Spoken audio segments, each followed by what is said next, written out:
Magandang araw po sa ating lahat, mga kalingap at mga suking tigpaminaw. Napakaswerte po natin. Alam po kasi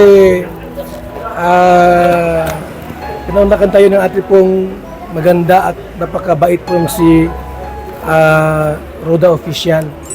Roda, ano po? Kumustahin ko lang po siya. Ano po, dito tayo sa ano? At maraming dumadaan. Kumustahin ko lang po si Roda, mga kaibigan. After po na nawakwak si Reyna, hindi pa si Reyna nawakwak, yung nanay ang nawakwak. Tapos winakwak ng nanay yung anak niya. So, kumusta ka na, Roda?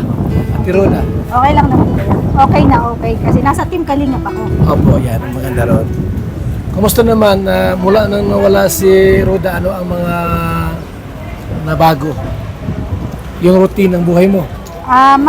Syempre, mas malaya. Yun. Aminin na natin, mas malaya po akong gumalaw ngayon kasi syempre wala tayong inaalagaan.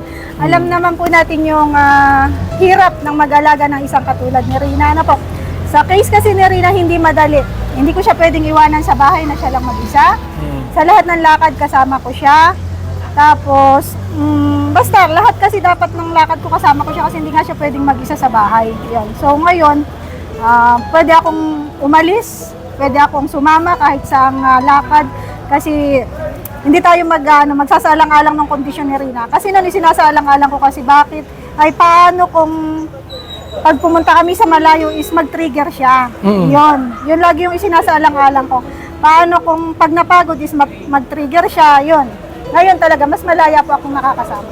Ayun. Kasi grabe noon, nandiyan pa si Rina sa'yo, talagang wala kang panahon na sumama sa mga mission, sumama sa mga vlogs. Ngayon, talagang pwede na, no? Opo, pwede na, pwede. So, ibig sabihin, ano ang mas mas maganda sa'yo, yung mas gusto mo? Yung lifetime kang mag-aalaga kay sa isang tulad ni Rina o ito ganitong ano? Mas gusto ko po yung ganito kasi malaya ko. Pero hindi ko pinagsisisihan na inalagaan ko si Rina. At hindi ko pinagsisisihan yung panahon na ginugol ko sa kanya sa pag-aalaga. Higit isang taon, ayan, mayroon pong 3 months talaga na straight sa bahay lang ako. Hindi ako pwedeng umalis kasi talaga yung siya magti-trigger. Sobra po nun yung pagti-trigger niya. Minsan sa magdamag nakaka-4, yung puyat ako sa magdamag. Tapos kinabukasan syempre kailangan kong bumawi ng lakas ng tulog yun. So ngayon, free tayo, makakasama tayo sa mga mission. Pero yun nga po sinasabi ko, hindi ko pinagsisisihan na naging bahagi ako ng buhay ni Rina. Mayroon bang panahon na naisip mo rin si Rina kung kumusta na? Mayroon ding panahon na gano'n? Yes po, naisip ko si Rina. Ayan, naisip ko rin po na paano kung halimbawa nag-trigger, syempre hindi man po alam ng nanay niya na kung paano pakalmahin. Yan. Naisip ko rin na paano inihahandle ng mama niya. Kasi sa loob halos ng 1 year, parang nakabisado ko kung paano i-handle si Rina pag nagti-trigger. So hindi kasi yun alam ng nanay niya kasi alam naman po natin na si Tatay Nestor ang nag-alaga kay Rina. So yun, naiisip ko paano kaya na-handle ng nanay niya. Pero pinagpapasa Diyos ko na lang. And lagi ko nga po sinasabi na nanay naman yun, alam niya kung ano makabubuti sa anak. Tama. So ngayon, ilang buwan na siyang wala si Rina sa'yo? Mag-performance na. Mag-performance na? Opo. So, kumaga sa dito lang yung unang buwan na wala si Rina, parang problema ka. Opo, diba? Nag-aalala talaga. Nag-aalala ka, di ba? Ngayon, unti-unti, iba na yung mo ngayon, Opo. feelings mo. Na lang, pinagpapasa Diyos ko na lang talaga. Ayan, si Lord na yung bahala kay Rina. Ayun, pinagpipray ko na lang na sana maging maayos yung kalagayan ni Rina dun sa nanay niya and dun sa mga taong nagmamahal sa kanya, dun sa mga taong sumusuporta sa kanya. Kung sakali na dumating yung panahon, di pa naman ngayon, kung sakali lang na ibalik sa'yo si Rina, open ka pa rin ba? Natanggapin si Rina o anong decision mo? Depende po siguro kuya, mahirap mag-desisyon ka agad ay. Siguro hihingin ko rin yung opinion mo.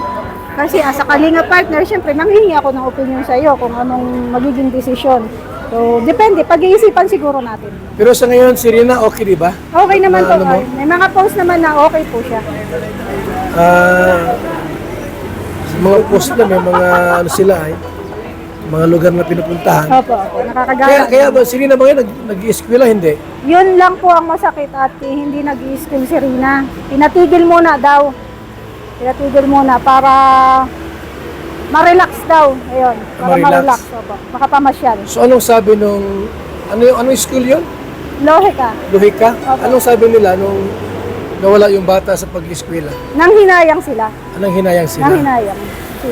Naumpisahan na eh. Naumpisahan nila si Rina na turuan. And ang plano kasi dalaga dapat doon is i-handle si Rina ng may magtututok talaga sa kanya para mag-improve pa lalo yung pagbabasa at pagsusulat niya. Mm. So, tututukan sana siya doon. Kaso, kinuha po ng nanay. So, hayaan na lang po natin. Okay. So yan po mga kalingap pa, mga kaibigan. At alam niyo naman po na nung yung bata po na nasa side pangalaga po ni Ruda ay di man niya pinabayaan yun. Hindi na pinabayaan yung bata. Talagang tutok siya sa pag-aalaga. Kaya yung bata po, si Rina po ay unti-unti pong natuto. Di ba? Kasi nalaman din po namin yun nung bago kinuha yun, talagang ano, di ba, ano yung mulat nung bago siya nakuha, ano ni Rina no? Di ata marunong bumasa. Yes, kahit po pagsulat ng pangalan, di marunong. Bago siya Pero ngayon po, pupunta sa akin. di ba? Nakakabasa na. Tapos marunong siyang ano, yung magkipag sa kapwa-tao. Ganon. Kaya anong huling mensahe mo doon? Ayun, sa lahat po ng nagmamahal kay Rina, ayan doon sa mga nagsusuporta ngayon kay Rina, maraming salamat po. And ayun, sa nanay niya, ayan, thank you kasi inalagaan mo ngayon yung nanay mo and sana patuloy mo lang mahalin yung nanay, yung anak mo. Ayan. Alam natin na iba yung kondisyon ni Rina, pero pagtsagaan mo kasi mag-i-improve din yan, Tiyaga at pagmamahal lang, mahabang pasensya. Sana wag niyang pagsawaan yung anak niyang alagaan. Kasi kinuha niya sa kalingap, dapat lifetime niyang alagaan yung anak niya. Ganyan. So, salamat po sa ating lahat at sa mga nagmamahal po kay Rina, maraming salamat po sa inyo. At syempre po kay Ruda po na walang sawang nag-alaga noon kay Rina. Sa inyong lahat po, maraming salamat. Mabuhay, God bless. Yan. Thank you.